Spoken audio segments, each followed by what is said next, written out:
Welcome to the Motoring Podcast, your weekly discussion of motoring news. This is episode 552 on Tuesday, the 14th of November, 2023. Hello, I'm Alan. Hello, I'm Andrew.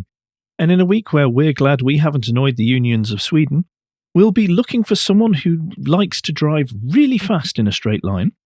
In new car news, we chat about more affordable cars. Oh, no, not that. And in points of interest, we are nervously looking over our shoulder.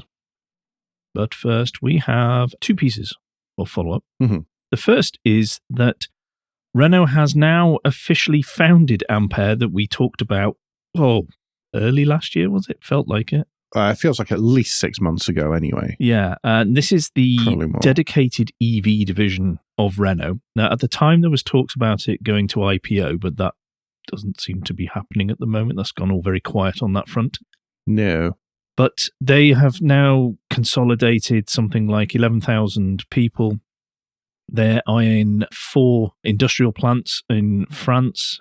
They are looking to reduce the costs for the next generation of EVs for Renault. That is their primary focus at the moment, because as we all know, EVs are not considered that affordable, particularly in the current climate, financial.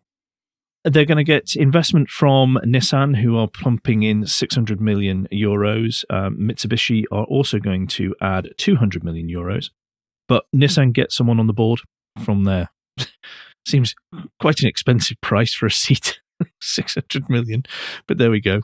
But they've also revealed their new logo, which, when you look at it... Which is the important bit of all of this. Never mind all the other guff. When you look at it, I think it looks really nice. And it's very clean. Mm-hmm. You can tell there is a connection with Renault, but it's not over the top, and it's not as though they've just made the lines blue instead of white or something.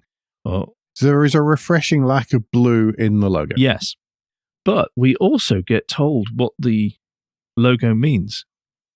And it is perpetual motion and ascending upwards to a shared goal. Which then made us feel rather icky. It's a very perfect curve, isn't it? Yes. Yeah, I think it looks nice. This seems all very sensible. It's a bit alarming. Yeah, because they got the Renaulution or Revolution, whatever it is. Renaulution. Yeah. Mm-hmm. They have seemingly attacked this in quite an un-car industry way, as in they realise they need to be experts in other things now. I think better than that, they've attacked it in an un-tech industry way. And I think that that's more important. It's not being done in a tech industry style way. Oh, tech is the best. I mean, to be honest, there's a certain amount of the French psyche of planning it out and looking at the impacts and overthinking it. It's possibly there, but the nice thing is it's not a carbon copy. Oh, we're going to do this tech industry fail fast, blah, blah, blah, blah. Minimum viable product. They don't seem to have done that at all. And this is nice. Yeah. Go Renault. Vive la Renaulution, etc. It seems very measured approach, and I like that. Mm-hmm. Do you want to take us now to America, though? Yes. Speaking of the opposite. Well, it's not quite the opposite, really, is it? Rivian, a US electric vehicle maker that does actually make and sell electric vehicles, is ending its exclusivity clause with Amazon. For their vans and their commercial vehicles, there was an exclusivity clause with Amazon. Amazon, however, dialed back the number they were ordering because Amazon decided to dial back the number they were ordering. It's going to be possible to buy Rivian electric vans for your fleets should you need, want, and desire here in the US. They are still only fleet available. You can't buy them privately yet. By the way, as Amazon vehicles, I see them regularly around here. They seem popular. They always look smart. Anyway, we'll talk about that a little bit later. What you can kind of expect, but it produced 16,304 vehicles in the third quarter, delivered 15,564, and have raised their production forecast for 2023 from 52,000 to 54,000 vehicles. That's better news than some of the other commercial EV manufacturers that we've covered lately. Yes. Okay, I will now take us into new news. And I'll start with last week's King's Speech, in which the Automated Vehicles Bill was announced.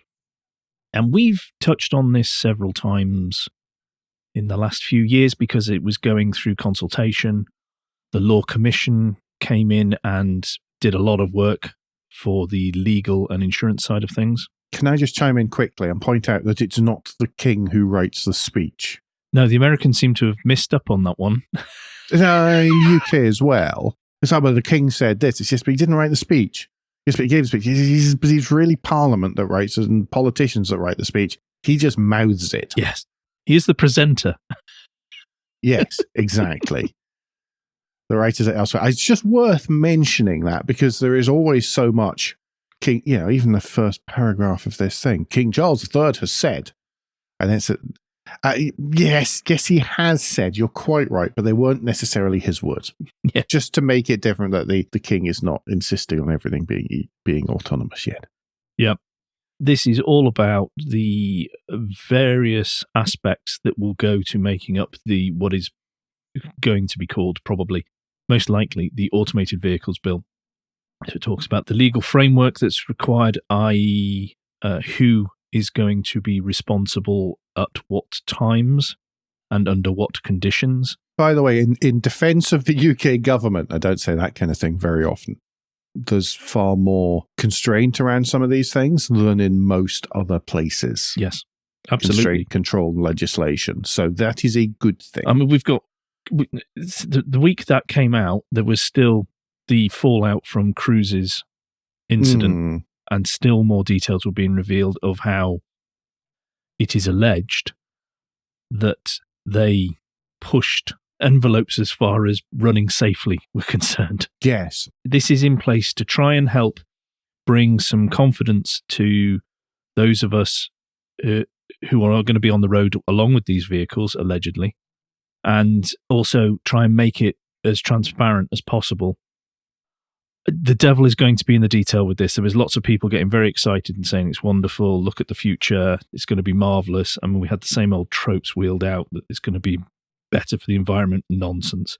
I mean, all you need to know, folks, is Sir Edmund King, chairman of the AA, jumped on the bandwagon quicker than,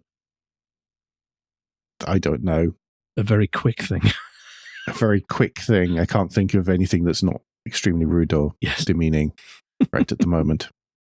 Also, there's been lots of discussions from UK-based autonomous vehicle development companies, and the usual nonsense comes up, like I said, environmental safety, etc., etc. There's zero proof of any of that.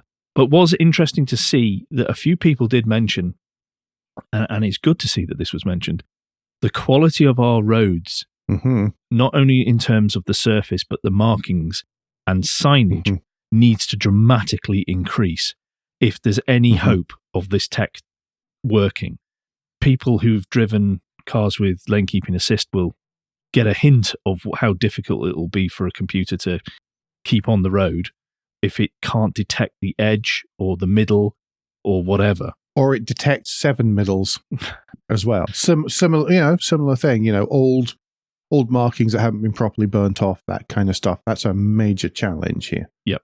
There's going to be 2 articles in the show notes if you want to read further on this. There's an Autocar and a Top Gear one. So do click in the show notes for those. Yes. On a related note, BMW has announced plans that the 7 Series will become the first vehicle in Germany that will offer level 3 hands-free driving. That was sort of vocal, inverted commas-y, whatever. It quotes a cash price here, but I'm sure you'll be able to get it on subscription because that's the way BMW is trying to do stuff. No, there's a difference. No, in Germany, you pay for it outright. They're trying subscriptions elsewhere. Oh, okay, because the Germans won't stand for that. Because if you can't pay cash, that's it. I presume. Yeah. Oh, well, whatever. Or a privacy thing. Possibly. Go Germany. This is GPS limited, many other limitations around it. It's a great headline. But it works at speeds of up to 37 miles an hour on motorways with structurally separate carriageways. Controls the car's speed, distance to the vehicle and front lane positioning. It was the only kind of its system, says BMW, can do this in the dark.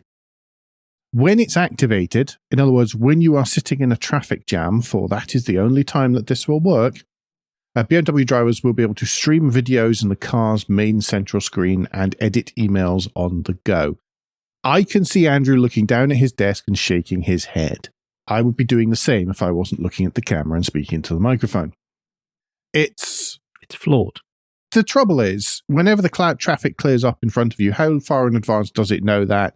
How are you going to be able to get prepped to take over again when that happens? Because we know what happens on motorways. It speeds up and there's a zone of 50 and then it bumpers up again.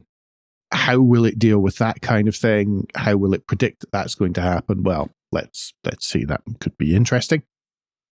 Hopefully interesting in a safe manner. But on top of that, there is the human ability to switch tasks properly. Yes. Because I have not been able to get an answer to this, but I have been asking around when people talk about, or researchers say, handover could be done in 20 seconds, 30 seconds, whatever the car manufacturers are deciding to choose this time.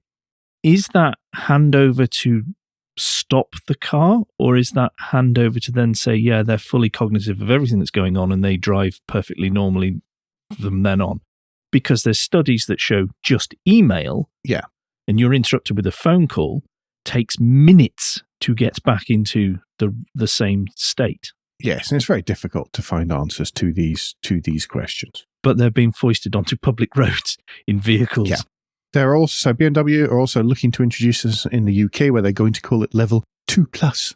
Now, I'm really sorry. Call me a total and utter pedant here, but you can't just make up levels, folks. It's bad enough that levels have been made up by the SAE, but I understand that in that case, it's to explain things in a simple format. If you're in a smushy bit between the two of them, you can't make up a new level. You are 2 or you are 3. You are not 2+. And 2+, by the way, means the difference is the driver has to be paying attention at all times, which in other words says, so why aren't you driving the darned car? Yes, the same as the Ford Mustang Mach-E, it's the same as the Mach-E. Blue Cruise thing. Yes. And again, I'm sorry to bring up, science, but as we said at the time with the Blue Cruise, human beings cannot do hands off, eyes on for an automated system. We do not do it with any reliability, with any degree of competence. And we're going to be asking members of the public to do this. Yes, exactly. The cost, by the way, is to cover the higher definition mapping required for this, according to BMW. Yeah, because they haven't said where it'll cover either yet. Yeah, no. They haven't worked any of that out. Anyway, one last story on this kind of thing about over-promising. Yeah, there is a UK owner who has settled out of court with Tesla over the full self-driving claims. This is quite remarkable, really. It is on a number of levels. Yes, it really is. There is a gentleman called Ed Butler who shared his story in the Tesla Motor Club forum, which we are linking to an Inside EV article on this, and so you can click on that in the show notes. But he bought his Model 3 and paid the extra to get the full self-driving feature at the time. And that cost $5,800 back in, what date was it? It was quite a long time. He was one of the first Model 3 owners in the UK. And at the time... 2019, sorry. Yeah, and Tesla was quoting dates. Yes. They said it will be ready by the end of 2019. And there were a number of commitments that were made publicly by Tesla around time. None of those have emerged. And so he said, well, actually... Yeah, because he used the UK's Consumer Rights Act of 2015, Section 11, brackets 1, close brackets, that states, every contract to supply goods by description is to be treated as including a term that the goods will match the description. And because this was bought via Tesla's own website, anything they said on the website was considered part of the contract. Yeah. On the website at the time, available for the UK purchasing. This is important because there's different wording in different territories. But they stated that coming later this year, and this was for 2019, recognize and respond to traffic lights and stop signs, automatic driving on city streets. Now, the auto steer on city streets did not turn up until September 2023. Little bit late. He took them to court and wanted the costs of that plus interest. Small claims court. Yeah. Good on him. Did it himself, small claims court. And Tesla got in touch and said, we'll give you some money, please. And he accepted it, and that's that. But good. In a way, it's a shame it didn't go to court. I understand his point of view, by the way.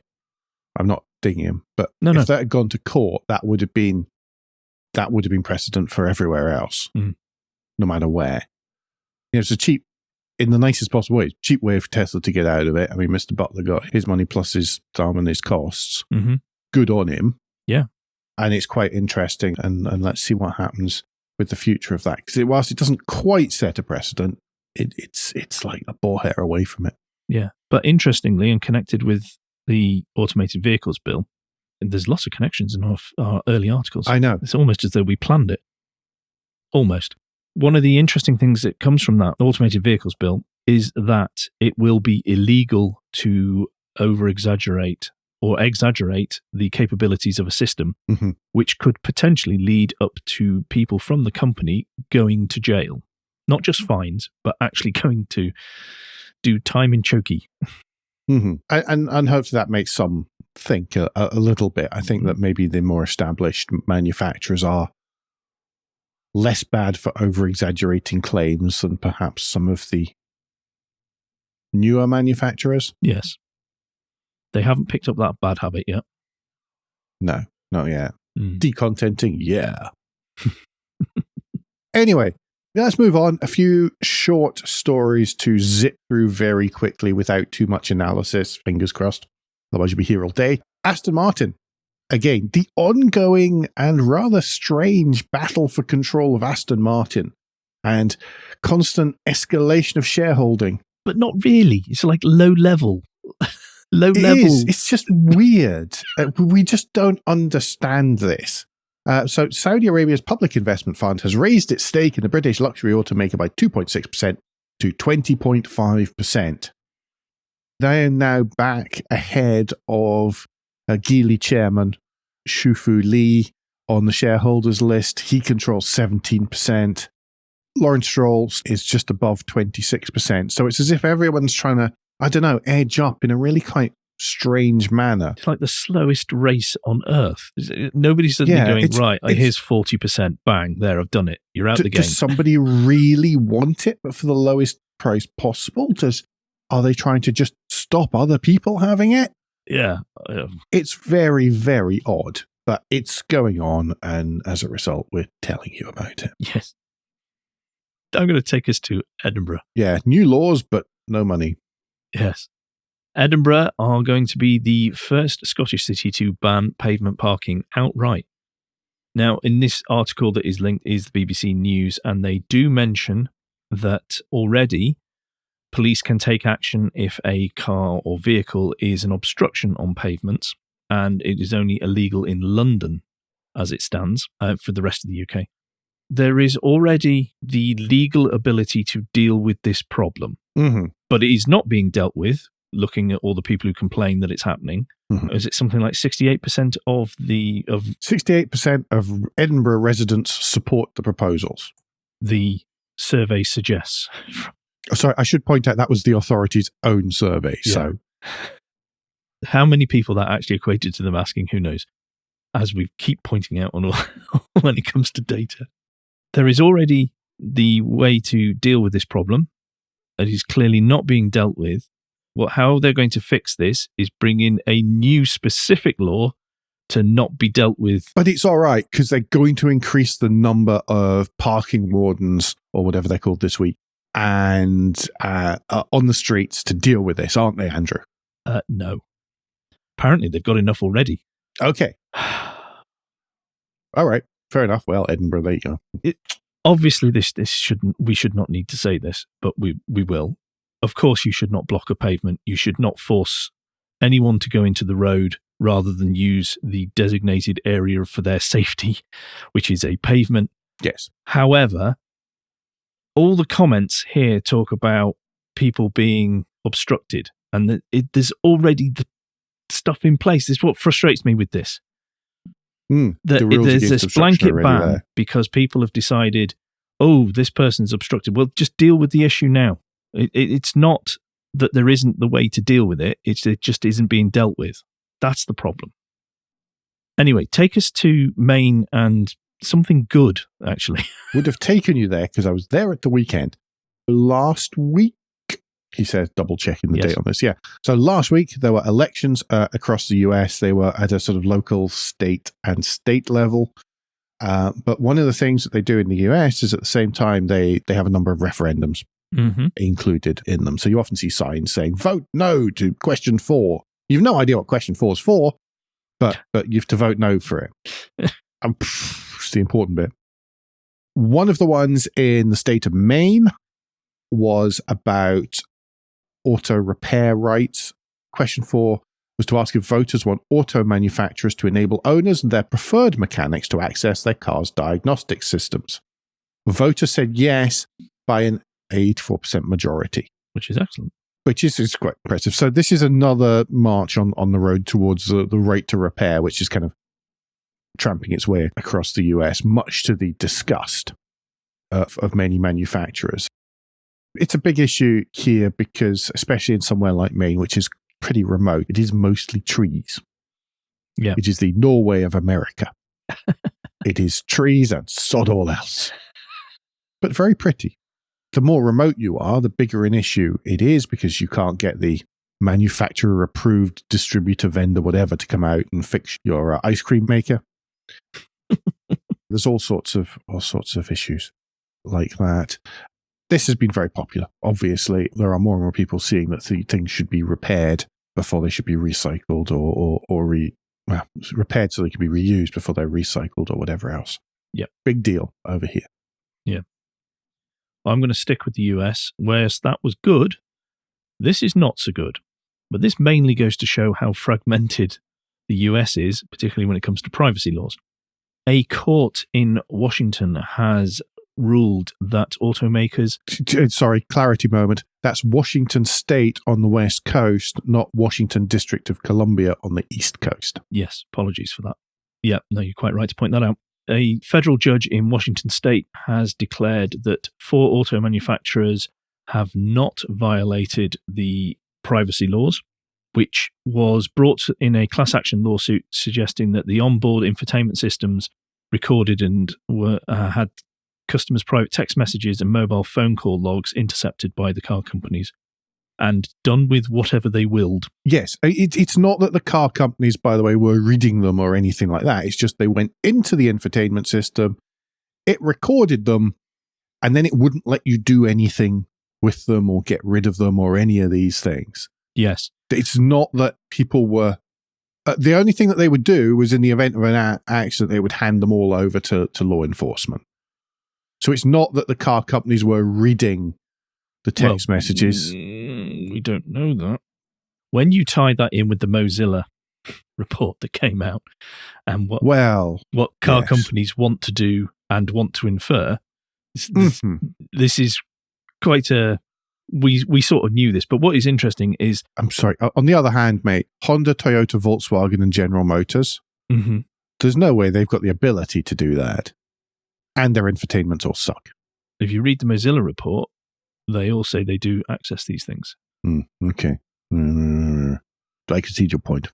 But what's interesting is how mad it is in America, and I don't envy Alan on this front at all, is that the Privacy Act stated that the plaintiff must prove that his or her business, his or her person, or his or her reputation have been threatened by them accessing this data in the first place. So it's appallingly written piece you can go at it as much as you like and hoard it or do whatever you want as long as the people involved can't prove that you've damaged them, their business, their person, or their reputation. That's just mad. I really miss GDPR. Yeah, I bet you do. Yeah, and it's up there with random taxation, which I was grumbling about on Twitter yesterday. It's up there. Those are the two things that there are so many lovely things about this country. But there are those the two top things that I really hate. The third, by the way, is that the laws are always written that big companies win. The little person can practically never win. Yeah. Do you want to stick in the US, though, with the next item? Yeah. God, going further on this one. This is an article from the Gentleman Racer. It's a little bit old. It's been around a little while, I think. Yeah, because what it's discussing was announced last year, and this is when this came out. But there is a particular point to it that's sort of risen in the last week or so. Yes. there is a piece of legislation here in the US which is about the autonomous driving requirements for US passenger vehicles. But there is one line in it which basically mandates a kill switch to be standard equipment in all new vehicles by 2026. And it's all about the kill switch isn't just activated remotely or whatever by police. It is activated by the vehicle, dependent on the driver monitoring systems fitted. If it decides that you're driving in an unsafe fashion, if it decides that you're being erratic for whatever reason, as defined somewhere, there is no definition in the legislation, then the vehicle has to stop. Yes. However, this is meant to be standard equipment by all vehicles by 2026. There are no vehicles on the road at the moment. There are no systems available, whether optionally or as standard, that can decide how to make a safe stop on any road. Let alone decide with any accuracy at all whether you are fit to drive or not. Yeah, exactly. First of all, how does it decide what is impaired? Secondly, how does it then decide how to stop you? And third, how does it then decide where and when is safe to do so? Yeah. There are so many questions on this. If it's done all that, does it then call off to somewhere, to some base or the authorities and say, I've pulled this over because it's triggered my this person isn't safe to drive algorithm? Yeah. And if you are safe to drive, how do you get it to start? How do you prove your innocence? Because we see this all the time with the insurance stuff, where people have to have the black box insurance to make the black box fitted to their cars. And then all of a sudden the insurance company's going, well, why are you driving at 100 miles an hour on this quarter of a mile stretch of road in this 1.2 litre Skoda Fabia? Which is just an impossibility. Yeah. But no, that's an infraction. Well, there was the chap in Wales last week whose insurers said you are now banned from driving, or we're not covering you from driving because their maps had incorrectly updated the 20 mile an hour zone. And he said, you're doing 60 and a 20. No way. You're not allowed to drive anymore. And he was like, but it's a 60. No, our maps say it's a 20. Yeah. This whole idea that tech is going to fix our problems, I still struggle that people believe this every time instead of going, yes, but. Because just for this driver monitoring, for them to do that accurately, they are going to have had to have picked all the possible races in the world, because they could potentially drive the vehicle in America, both male and female, all age groups. Yep. And that's without you having any abnormalities of whatever their machine learning has decided is a normal face. Yeah. There's so many flaws in it. Work. Anyway, it's one to bear in mind, I think. Well, as the driver monitoring's coming to the UK, not with the kill switch, and it's coming to Europe, it's going to be an issue. This is really important because the systems don't work. Yeah. We'll add this on top of everything else that's really bad about ADAS. Yeah. Anyway, Alan, would you like to be strapped to a rocket at 800 mile an hour? No. Okay, this next job's not for you then. No. I shall stick with waving my arms around in front of people.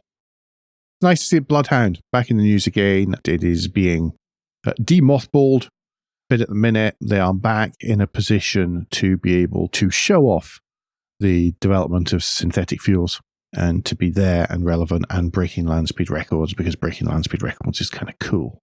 Yeah. Not only that, of course, but supporting lots and lots of STEM projects in schools and basically enthusing the youth. Yes. Which is important.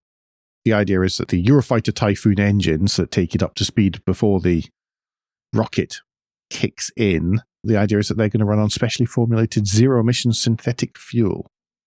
It's a good showcase for that. Of course, once the rocket kicks in, all it gives off anyway is is steam and something else, just by the very nature of rocket fuels and how rockets are. I think it's great. This is back on the road, but it's getting back and prepared again.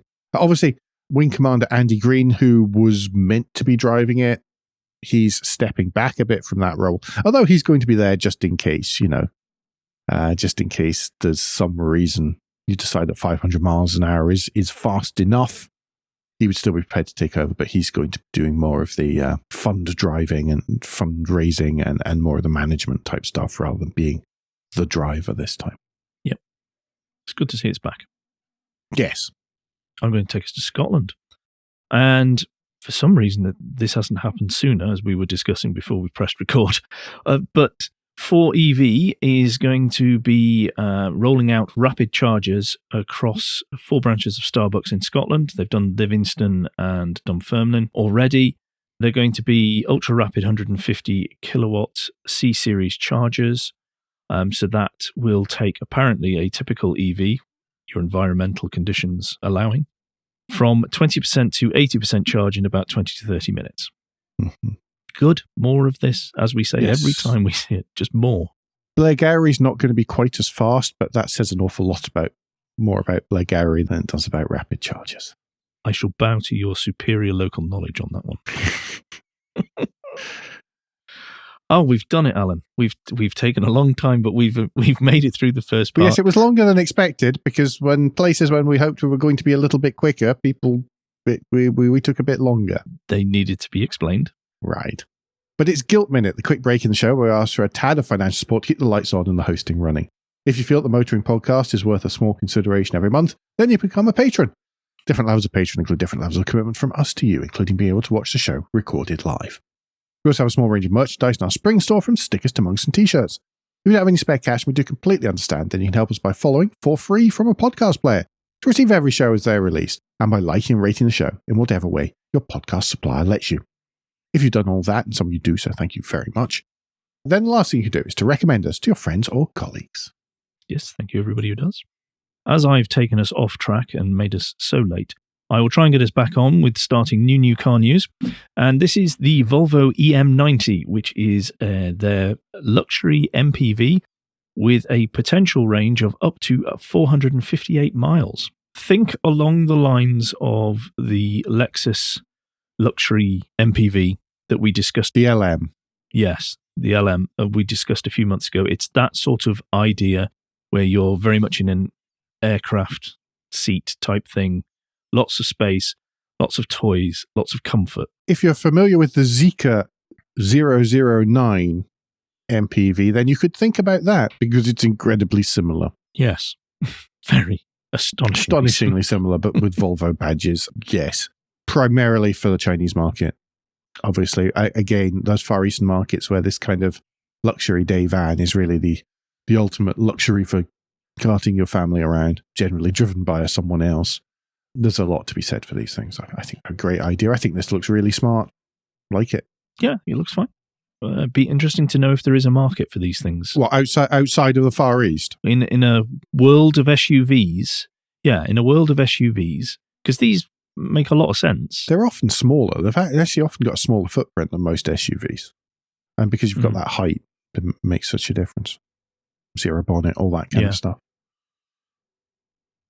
Yeah, I'm trying to find estimated prices. I don't think there are. There've been no announcements any further than that. What we do have prices for, though, is the Volkswagen ID.7. ID.7 is going to be the latest all-electric Volkswagen.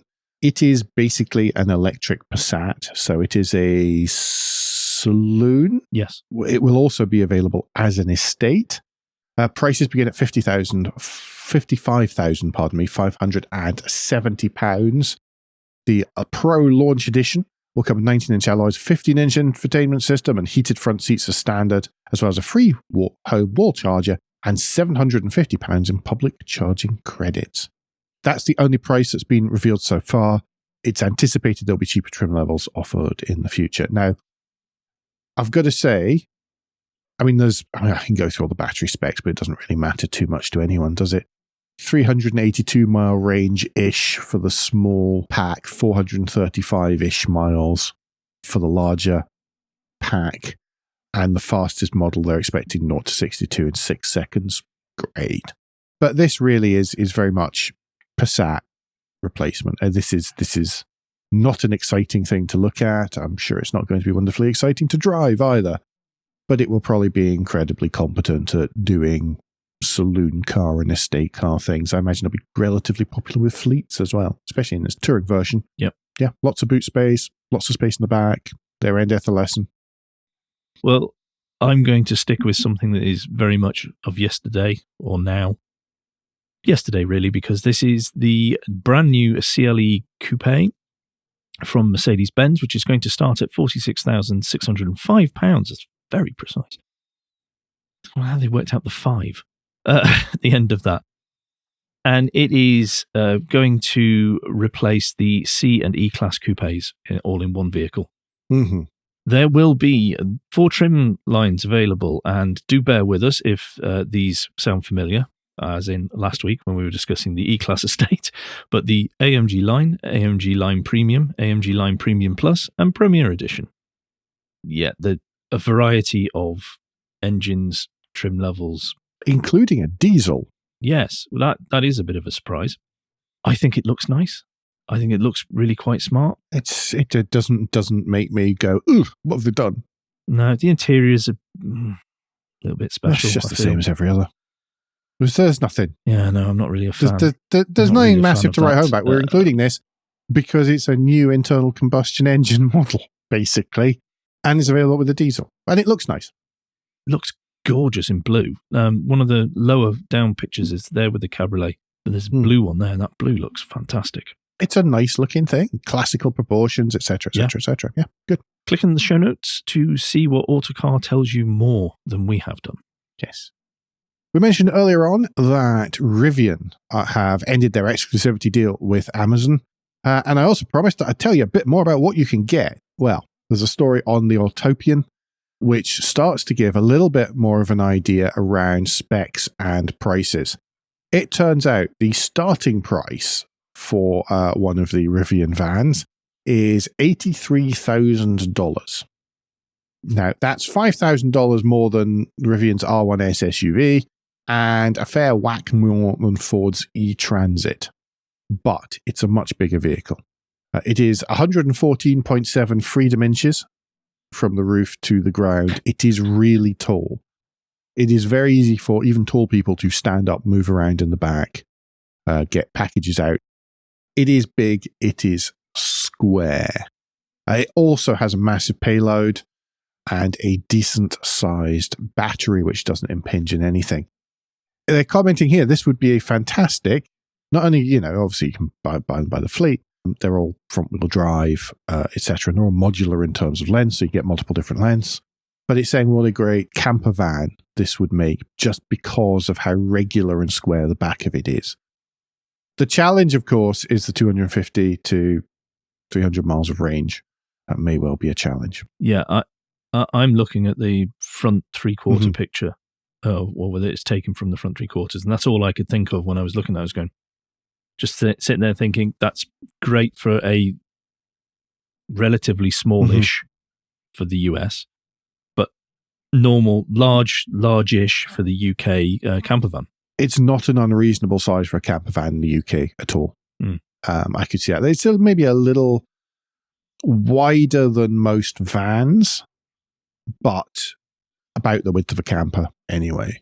And, the front passenger side door drops straight onto the pavement. That's the primary door for people to use. All these kind of things. It's already majorly equipped and designed for that kind of thing. There's lots more detail in the Autopian article. I'm trying not to go through and sort of compare too many numbers. It's kind of interesting and I think it's a cool looking van. I see them around quite a lot. And it does seem to, it looks good. And they don't look too broken, ever. Right, I'm going to bring us back to the UK and talk about something that missed us by the first time round, which was back in July. But Nissan has launched their own subscription service for EVs. Now, I'm including this because there is, there's so many negative stories about EVs at the minute for some reason, including that EV sales are tanking and the market's about to crash. And we don't see evidence of that when we cover it month by month. I do wonder where the Telegraph and many of these newspapers are getting their stories from, because it's not from the automotive journalists, correspondents. No, although there is an increasing noise about America as well, about how that's going wrong. But I think that's particular manufacturers and particular models. Yeah, some of them are just way off. However, with the subscription service, you can pick the Nissan Leaf, I can never know how to pronounce this. The Aria. Yeah, I think that's Aria. I think it's right. Aria. ARIYA. That's their fully electric SUV they've got. The mild hybrid Nissan Cash Cow from £645 a month based on a 24-month subscription. That sounds like lots until you realise that that's everything. That's servicing, road tax, insurance, roadside assistance, should you need it. Hopefully you won't in your car. That is everything. Basically, you pay that and you got the car. And you only put down 1 month's deposit, 1 month's payment as deposit. And we were talking about this beforehand. And one of the things is I don't understand why more manufacturers don't do this. I mean, I know Renault's launched one with their Megane E-Tech. But, and I think Volvo have got something similar. They do. Yeah. Because if I remember correctly, the XC40 became massively popular very quickly because you could get that on the subscription. But I don't know why all manufacturers don't do this. Yeah, the nice thing about this one as well, from Nissan's point of view, is that you can swap if you need to. Yeah. Partway through. I'm sure there's a limited number of swaps, but that's that. And contracts available from a minimum of 3 months up to 48 months. And 800 miles of usage a month, which is quite a lot, really, in total. Yeah. No, it's a good idea. Yeah, especially in that market of car. Yes. These are not cars bought by enthusiasts. They're not going to be wanting to modify them, tweak them, whatever else. No. They want a vehicle. Yeah. So I think it's perfect pitching for that kind of thing. And it's not overly premium, but it's not premium, if you know what I mean. Yeah. Right. I think we should probably tackle points of interest now as we speed up the second part. Yes. Excellent piece in Haggerty for our lunchtime read. It's all about what I think is one of the most beautiful cars to come out of Italy ever. And that's the Alfa Romeo 33 Stradale. Well, we said at the time when we discussed the reimagining, the homage to the Alfa came out with recently, that we were a little bit underwhelmed, mainly because of what they were basing it on. I would say, friend of the show, Matteo Licata goes through the history of the original 33 Stradale and how it was a little bit of a rough ride to get there before what came out. So it's well worth 4 or 5 minutes of your time to read that, and try not to read it in Matteo's Italian accent. It should come with, an embedded player. Yeah, so which Matteo is just read it to us all. Matteo reading it out. So like, moving on. Andrew, list of the week this week. List of the week. We covered not so long ago about Michael Woolhead and the MG Beast that won the Hot Wheels for the UK entry. There is now the global finalists. They've all got together for the Hot Wheels Legends Tour. It's going to be judged by, the judging panel is going to be led by Jay Leno, actually. Now, Alan, there are 10 options here, so it's only you choosing. Is there one of these that jumps out to you more than others that you go, yes, I will go and buy that, please? And what about the Hot Wheels model as well? It's yes. So it's a little tricky, as I'm sure you'll see. I like the French entry, Thibaut Lagardère, and the Golgoth 1, which is... It's amazing. It's just nuts. It is mad. It is. It's an aircraft tank with a V8 flathead engine, free-flowing exhaust. It looks... It's just mad. Have a look. Go have a look and see, because it is so cool. And it's just so different. It's so Hot Wheels. It really is. That's one of my things as I'm flicking through these. Lots of these are like, well, it's a production car with bits stuck on, and, maybe they could reuse the existing casting molds and stuff like that. And then you get to that, and it's just like, good luck. That's going to be great. Wonderful, wonderful thing. I think it's amazing. Yeah. Okay, Alan, that leaves us with just the and finally. Good luck. And finally this week, yes, the Rimac Nevera super fast electric vehicle is now officially the world's fastest car whilst driving in reverse. Obviously, it's electric, so it doesn't have conventional gears, and it was recorded at 171.34 miles an hour. That's nuts. Absolutely insane. How do you not, considering how easy it is to make something go very twitchy while reversing if you did it with anything more than a crawl? Yes. It was driven by Goran Dundak. I apologize profusely, sir, for getting that wrong. I'm sure I must have. And he said, on the run itself, it definitely took some getting used to. You're facing straight out backwards, watching the scenery flash away from you faster and faster, feeling your neck pulled forwards in almost the same sensation you'd normally get under heavy braking.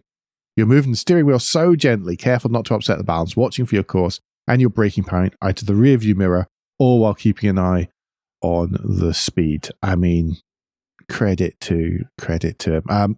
The story, by the way, and a bit more is all on Eva.